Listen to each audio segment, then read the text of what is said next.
2030 का भारत। 2030 के भारत की जब भी हम बात करते हैं तो एक तस्वीर नजर आती है भारत देश की कि आखिर 2030 में भारत देश कैसा होगा। भारत देश को तमाम लक्ष्य मिले हैं, करीब 17 ऐसे लक्ष्य मिले हैं जो 2030 तक हासिल करने हैं। लेकिन उसमें से तीन खास लक्ष्यों की अगर हम बात करें, शून्य भुखमरी, शून्य गरीबी और बेहतर शिक्षा, इन तीन लक्ष्यों पर हम आए दिन चर्चा करते हैं, अलग अलग चेहरों से चर्चा करते हैं। और सबसे बड़ा सवाल यही होता है, सबसे बड़ा मुद्दा यही होता है कि क्या भारत देश 2030 तक इन लक्ष्यों को हासिल कर पाएगा। आज जो चेहरा हमारे साथ है उनके बारे में बताना चाहूंगी।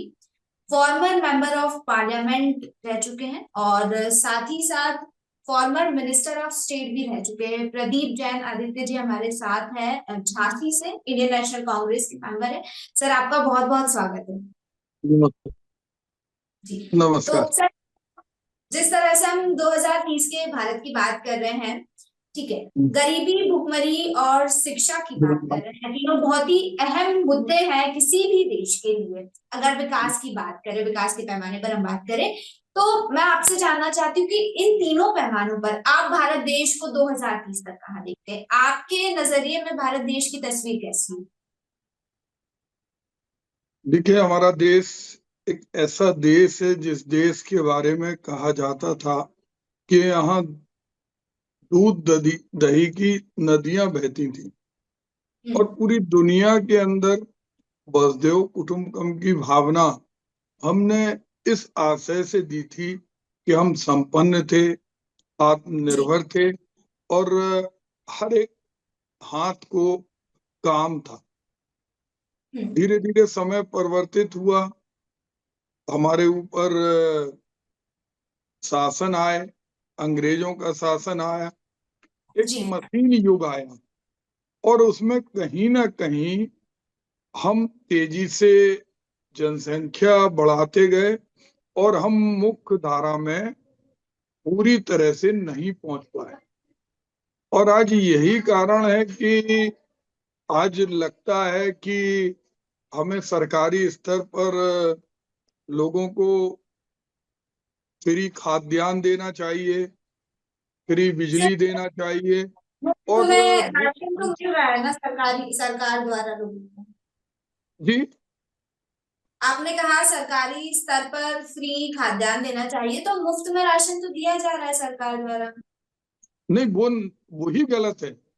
वही मैं कह रहा कि एक समय जो था, हम्म। हम स्वयं अपने ऊपर निर्भर थे और दूसरों के लिए भी हम तैयार रहते थे कि हम उसकी मदद करें। एक जी। स्वर्णिम काल था, लेकिन आज की स्थिति यह है कि देश की बहुत बड़ी जनसंख्या हम्म। गरीबी रेखा के नीचे है और कहीं ना कहीं उसे लगता है कि खाद्यान्न और मुफ्त की सुविधाएं मिलना आवश्यक है, तो हम्म। हम उसमें पिछड़े हैं। जी। बिल्कुल सर, कहीं ना कहीं देश की एक बड़ी संख्या, करीब 80-85 करोड़ लोगों को मुफ्त में राशन दिया जा रहा है।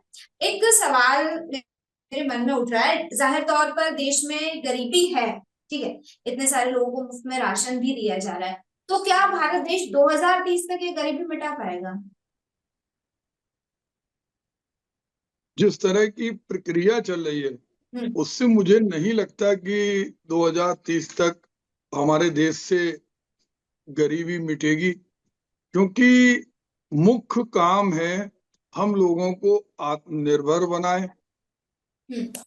युवाओं को रोजगार दें और हम्म। किसानों को ऐसी तकनीक दें कि वो खाद के लिए, बीज के लिए समर्थन मूल्य पर अपने उत्पाद को बेचने के लिए उसको हम्म। उत्पीड़न का और जी। आत्महत्या का शिकार नहीं होना पड़ा, क्योंकि हमारा कृषि प्रधान देश है। आज हम हम्म। देखते हैं कि एक यूरिया की बोरी के लिए, डीएपी की बोरी के लिए किसान रात रात भर लाइन में खड़ा रहता है। बिल्कुल। अनेकों क्षेत्र तो ऐसे हैं जहां किसानों की मृत्यु हुई है। तो हम हम्म। कैसे 2030 तक गरीबी दूर कर सकते? जब तक विकेंद्रीकरण नहीं होगा, सरकार का फोकस इस बात पर नहीं होगा कि हमें भारत की जो बनावट है, भारत की जो संस्कृति है, जो विभिन्न भाषा, विभिन्न राज्य, विभिन्न क्षेत्रों में फैली है, जी उनमें अलग अलग हमें शक्ति देना पड़ेगी। अगर हम चाहेंगे कि चुनिंदा उद्योगपति पूरे देश को चला लें, तो वो केवल 10-5% जो जनसंख्या है, एलीट क्लास, केवल उनकी गरीबी दूर कर सकती है। और हम मुफ्त में देकर उनको पंगु बना रहे, हम उन्हें काम दें, हम उन्हें आत्मनिर्भर बनाएं, ताकि वो अपनी गरीबी दूर करें और अपने पड़ोसी की भी गरीबी दूर करें। तो ये कहीं ना कहीं सरकारी नीति बदलने की बहुत आवश्यकता है। डेफिनेटली सर, इस चीज से मैं बिल्कुल सहमत हूँ कि कहीं ना कहीं आत्मनिर्भर बनाना बहुत ज्यादा जरूरी है। मुफ्त में जो चीजें दी जा रही है, मुफ्त में जो अनाज दिया जा रहा है, कहीं ना कहीं लोगों को कमजोर कर रहा है वो। लेकिन एक सवाल जरूर यहाँ उठता है कि सरकार की जिम्मेदारी है कि देश से गरीबी खत्म करे, ऐसी नीतियां लाए कि ये समस्याएं जो आ रही है उनका समाधान हो। सरकारें तो लगभग 75 साल हो गए हैं भारत देश को आजाद हुए, कई सरकारें बदली, इसमें अलग अलग पार्टीज आई केंद्र में भी, और अगर मैं राज्यों की बात करूं तो हर राज्य में अलग अलग सरकारें आई। लेकिन स्थिति आज भी वही बनी हुई है। तो क्या समझे हम कि किसी भी सरकार ने उस हिसाब से काम नहीं किया, कि 75 सालों में भी आज यही स्थिति बनी हुई है कि देश में इतने ज्यादा लोग गरीब हैं? किस सरकार को दोषी ठहराए फिर हम? देखिए दामिनी जी, मूल बात है कि हम जिस आधार पर, हम्म जिन कुटीर उद्योग पर, जिन जैविक खेती के आधार पर, जैसे हम बुंदेलखंड के रहने वाले हैं, बुंदेलखंड के अंदर जो जमीन की ऊपर की परत होती है, मृदा होती है, उसके लिए चंदेल कालीन हजारों तालाब बने थे। जो भी गांव के अंदर पत्ते, गोबर, कूड़ा करकट, कंपोस्ट खाद बनती थी, हम जी। दौड़े और तेजी हम्म से दौड़े। और अब आज जो यूरिया और डीएपी डालते हैं, उससे कहीं ना कहीं हम्म भूमि की जो उत्पादक क्षमता है वो बहुत ज्यादा जी। प्रभावित हुई है। एक ऐसी दौड़ हुई है जिस दौड़ के अंदर काम सिमट के रह गए। अगर हम देखें तो चुनिंदा लोग खाद बनाने का काम करते हैं, विदेशों हम्म से आयात होती है। वो लोग जो गांव में रह के कंपोस्ट खाद बनाते थे, खुद हम्म रोजगार करते थे, उनकी सर, संख्या वो तो खत्म मैं हो गई। आपकी बात समझ मनरेगा रही हूँ कि योजना है। कई सारे काफी सारे बदलाव आए हैं, ठीक है। खेती की भी अगर बात करें तो कई सारे बदलाव आए हैं, लेकिन पर सवाल मेरा ये है कि आखिर हम दोष किसे दें इस चीज का? ठीक है, क्योंकि जाहिर तौर तो पर अगर सरकार की एक बड़ी जिम्मेदारी है, तो सरकारें तो हर जगह अलग है और सरकारें तो बदलती आई है, लेकिन उसके बावजूद ये स्थिति है। तो किसी एक सरकार पर कैसे इसको जिम्मेदार ठहराया जा सकता है? सिर्फ किसी एक सरकार को? गरीबी तो 75 सालों से नहीं मिट पाई देश देखिए, गरीबी जो कम हो रही थी, अभी में। वर्तमान समय में वो सिर्फ आंकड़ों में कम हो रही है। लेकिन अगर हम देखें तो हर राज्य के अंदर, क्योंकि हम्म गरीबी दूर करने की जिम्मेदारी संवैधानिक हम्म रूप से कॉन्करिंग लिस्ट में नहीं है, भारत सरकार की जिम्मेदारी है कि हम्म ऐसी रीति और नीति बनाए जिस हम्म रीति और नीति पर अंतिम हम्म व्यक्ति भी स्वावलंबी हो, आत्मनिर्भर हो। आज देश के अंदर जो चुनिंदा उद्योगपति हैं, देश के 15 उद्योगपति, देश की हम्म 85% दौलत उनके पास इकट्ठी है।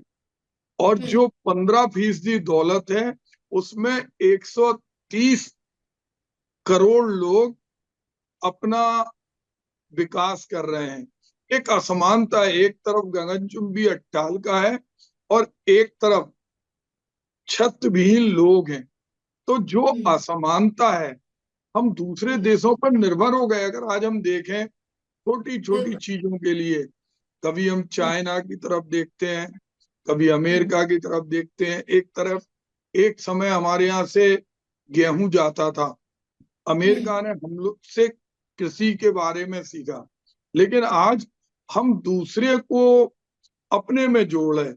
आप देखिए जिस तरह का माहौल है, उस माहौल में गरीबी सिर्फ कागजों पे दूर हो रही, और गरीबी दिखाई ना दे उसके लिए उन्हें आटा और चावल दे दिया जाता। काम दीजिए, और काम जब तक गांव में और शहर में निर्धन व्यक्तियों को, मध्यम वर्गीय व्यक्तियों को, हर व्यक्ति को काम नहीं मिलेगा, पूंजीवादी व्यवस्था नहीं बदलेगी, गरीबी दूर नहीं हो सकती। और इसमें मैं ये मानता हूं कि सरकारें दोषी होती हैं अलग अलग, लेकिन जो भारत सरकार है उसकी जिम्मेदारी है। आज ऐसे समय में जब दुनिया के सारे राष्ट्रों में डाटा बेस्ड पूरा वर्क हो रहा है कि अगर किसी देश के अंदर गरीबी है तो गरीबी उन्मूलन में एक दिशा के अंदर काम किया जा रहा है, लेकिन हमारे देश के अंदर कोई भी गरीबी उन्मूलन के लिए काम नहीं हो रहा है। हमारे देश के अंदर जो हो रहा है, बड़े लोग और बड़े हो जाएं और जो गरीब है वो गरीब बना रहे। अगर किसी गरीब व्यक्ति ने आज लोन लेके अपने बेटे को पढ़ाया है और उस बेटे को रोजगार नहीं मिल रहा, तो ये जिम्मेदारी भारत सरकार की है। आज जो सिस्टम है उस सिस्टम पे केंद्रीकरण का बहुत बड़ा कारण है। अगर इसको विकेंद्रित करें, भारत सरकार की जिम्मेदारी है, और मेरा ऐसा मानना है कि सिर्फ सरकार की जिम्मेदारी नहीं है, सिर्फ केंद्र सरकार की नहीं बल्कि राज्य सरकारों की भी जिम्मेदारी कि अपने अपने राज्यों में स्थिति बेहतर करे, सही तरीके से काम करे। उसके साथ में हम आम लोगों की भी जिम्मेदारी है। भारत देश सिर्फ भारत सरकार का अकेले का नहीं है, हम सबका है, तो उसके प्रति जिम्मेदारी भी हम सबकी होनी चाहिए। खैर, गरीबी की अगर हम बात करते हैं तो इससे रिलेट करते हुए शिक्षा एक बहुत बड़ा फैक्टर सामने दामिनी निकल कर आता है। मैं आपसे एक चीज जरूर कहना चाहूंगा। जी सर, कहिए। हमारे देश में ये कह रहा हूं आपसे कि गरीबी उन्मूलन के लिए एक प्रमुख कार्यक्रम मनरेगा का था, और उसमें पिछले 10 सालों में धनराशि और उसके सिस्टम को रोकने का काम किया। आज अंतिम व्यक्ति जो गरीब है वो गांव में रहता है। जो हमारे 7.5 लाख ग्राम पंचायतें हैं, वो कार्यक्रम इतना इफेक्टिव था कि पूरी दुनिया के लोगों ने उसकी प्रशंसा की थी और उस मॉडल को बनाने का प्रयास किया।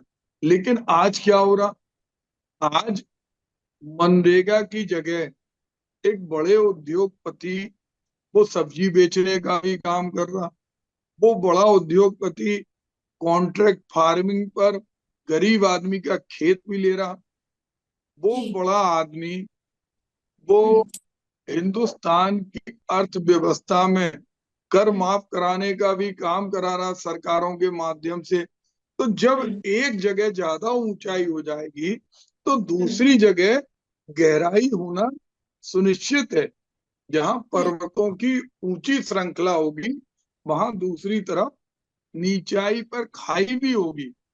तो वो अगर सिस्टम चलता, कहना चाहूंगी कि आरोप लगाया जाता है हाल फिलहाल में मौजूदा सरकार द्वारा भी, और ये चीज कही जाती है, आए दिन सुनी होती कि पिछली सरकार ने, जो पिछले लोग थे, उन्होंने चीजें इतनी खराब कर दी थी कि उसको सुधारने में काफी ज्यादा समय लग रहा है। इस वजह से देखिए ये बिल्कुल आपका ये कहना, यही आरोप लगाकर वर्तमान सरकार सत्ता में आई थी। लेकिन तो आज सर स्थिति अगर जितने आरोप लगाए थे उनमें एक में भी सत्यता प्रमाणित नहीं कर पाए। आज तो भी जो स्लीपर क्लास है पार्टी को, जी, जी अगर आप कह रहे हैं कि ये सारे आज भी आरोप है और आपकी पार्टी द्वारा काम किया गया था, जाहिर तौर पर मनरेगा की जो आपने बात कही है, और अगर इतना सब कुछ किया गया था, तो फिर आज दोबारा पार्टी को मौका क्यों नहीं मिल रहा है? क्यों जनता भरोसा नहीं जता पा रही है पूरी तरह से? जातिवाद जातिवाद लोगों में लड़ाने का मुद्दा, अगर एक हम्म। छोटे से भी घर में फूट के हम्म। बीज डाल दिए जाएं, चार भाई हैं और चारों भाइयों में इतनी डिप्लोमेटिक पॉलिसी बनाकर लोगों को हम्म। बांट दिया जाए और हम्म। बहुसंख्यक पिछड़ा और अल्पसंख्यक कह के लोगों को जी। हकों में लड़ने के लिए भेज दिया जाए।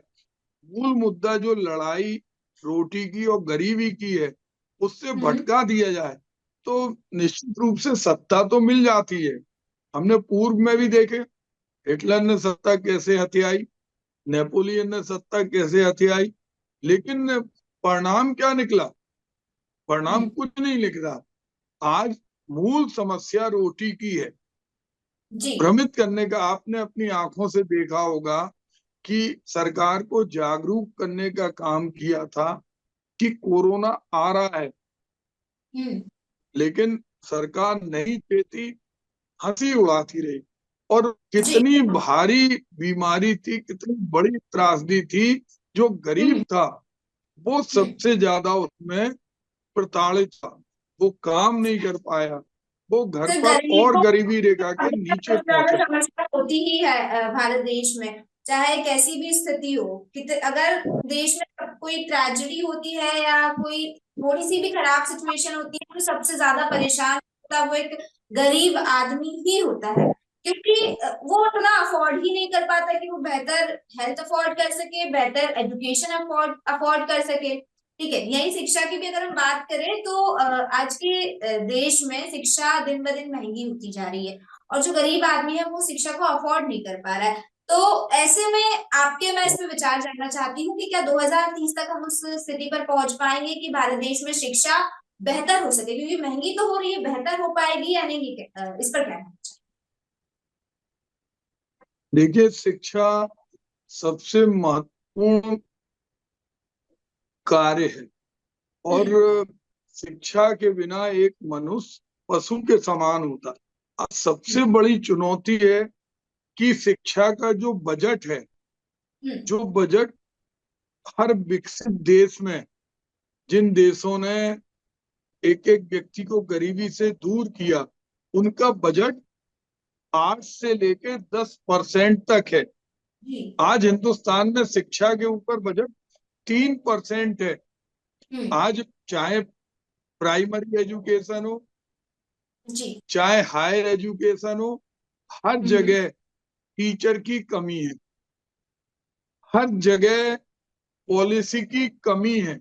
आज जी। जो मल्टीनेशनल के लोग हैं, जो हम्म। पैसे वाले हैं, जो धन्ना सेठ हैं, वो हम्म। चाहे हिंदुस्तान के हो चाहे दुनिया के हो, जी। उन्होंने हिंदुस्तान की शिक्षा व्यवस्था को हथिया लिया। आज भी एक गरीब का बच्चा हम्म। 400 रुपए प्रति माह की कक्षा में पढ़ता है, और बड़े जी। आदमी का बच्चा 40,000 रुपए प्रति माह की कक्षा में पढ़ता है। ये जो भेद है, शिक्षा का हम्म। राष्ट्रीयकरण होना चाहिए, बिल्कुल। एक सिलेबस होना चाहिए, और हम्म। एजुकेशन फ्री होना चाहिए। और बिल्कुल खास तौर से आज बिल्कुल। हम देखते हैं यूजीसी का बजट। हम्म। दामिनी जी, आज हम्म। यूजीसी के बजट में कटौती कर दी गई। जो रिसर्च स्कॉलर हैं, उनके जी। बजट में भी कटौती कर दी, जिस बजट हम्म। को बढ़ाना चाहिए। क्योंकि आप हम्म। देखिए, और खास तौर से हमारे जो दिव्यांग बच्चे हैं, जब जी। एजुकेशन पॉलिसी बनती है, तो हम्म। जो बनाने वाले हैं वो हम्म। परिकल्पना करते हैं कि हर बच्चा स्वस्थ है, हर बच्चा समृद्ध है, हर जी। बच्चे का मानसिक स्तर बहुत अच्छा है। लेकिन अगर हम देखें तो बहुत बड़ी संख्या दिव्यांगों की है, उसको तो जी। बिल्कुल ही सतही तौर पर लाचार बनाने की प्रक्रिया की जा रही। शिक्षा के अंदर भी आज बांटने का काम किया जा रहा।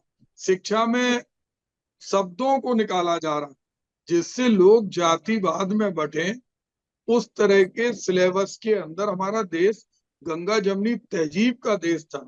शिक्षा के अंदर हम देखते थे कि रहीम और रसखान ने प्रभु जी। राम और कृष्ण की आराधना की, लेकिन हम्म। आज क्या हो रहा, आज हम सिर्फ बीज बो रहे हैं। उनका एजुकेशन पॉलिसी का फंड कम हो रहा, सिलेबस हम्म। चेंज हो रहा और जॉब ओरिएंटेड बिल्कुल, नहीं। आपकी इस बात से मैं सहमत हूँ कि कहीं ना कहीं जो शिक्षा है वो दिन ब दिन महंगी होती जा रही है और जो अनइक्वल डिस्ट्रीब्यूशन हो रहा है। खैर ये डिस्ट्रीब्यूशन हर क्षेत्र में हो रहा है, सिर्फ शिक्षा की नहीं बात कर सकते, बाकी रिसोर्सेज में भी ये चीजें है समय की अगर हमारे पास क्योंकि कमी है। आपसे मैं एक आखिरी सवाल पूछना चाहूंगी कि अगर कांग्रेस पार्टी को मौका मिलता है तो 2030 के भारत को लेकर किस तरह से काम करेगी और गरीबी भुखमरी और शिक्षा के लिए क्या काम करेगी? कम शब्दों में जवाब दीजिए क्योंकि समय की बहुत कमी है। देखिए, कांग्रेस पार्टी को अगर उन्हें देश चलाने का मौका मिला तो हम्म। गांव गरीब, जल जंगल जमीन और हम्म। अंतिम व्यक्ति तक हम्म। उसको खड़े होने के लिए जो हम्म। शिक्षा है, जो रोजगार है, जो स्वास्थ्य है, उसको हम उन तक डिलीवर करेंगे। और ये हमने तेलंगाना हो, कर्नाटक हो, आज एजुकेशन हब है, जी। राजस्थान हो, जी। आज हर जगह हमने शिक्षा के लिए, रोजगार के लिए, स्वास्थ्य के लिए, इंफ्रास्ट्रक्चर के लिए अंतिम हम्म। व्यक्ति से विकास की यात्रा प्रारंभ की है। और हमें पुनः मौका मिला तो निश्चित हम्म। मानिए MNREGA policy, right to education जैसी पॉलिसी और शिक्षा हम्म। बजट जो अभी आपने देखा होगा 10 साल में कम से कम हो रहा, आज जी। 3% एजुकेशन का बजट है। अब 3% के एजुकेशन बजट में बड़े बड़े उद्योगपति लाभ लेते हैं और उन्होंने पूरे कॉलेज और एजुकेशन सिस्टम और यूनिवर्सिटी को हथिया लिया है, जिससे कहीं ना कहीं आने वाले समय में हम लोगों को सत्ता मिलेगी तो हम उसे दूर करने का काम करें। जी बिल्कुल बिल्कुल। बिल्कुल सर, खैर पूरी इस चर्चा में बड़े बड़े उद्योगपतियों का जिक्र काफी बार हुआ है। हालांकि मैं उम्मीद करती हूँ कि आने वाले समय में आप लोगों को मौका मिले और जाहिर तौर पर जिस हिसाब से आपने कहा है कि आप लोगों ने तेलंगाना में, हैदराबाद में काम किया है, पहले भी काम किया है, आगे भी आप लोगों को मौका मिले और आप लोग काम करें और जो देश में समस्या है उनका समाधान हो और 2030 तक का जो सपना देख रहे हैं हम भारत देश को लेकर, बहुत बहुत शुभकामनाएं मेरी आपको उसके लिए कि आप लोगों के हाथों से, शुभ हाथों से और शुभ कर्मों से वो सपना साकार हो। जी, बहुत बहुत धन्यवाद सर। नमस्कार। जी, thank you so much sir.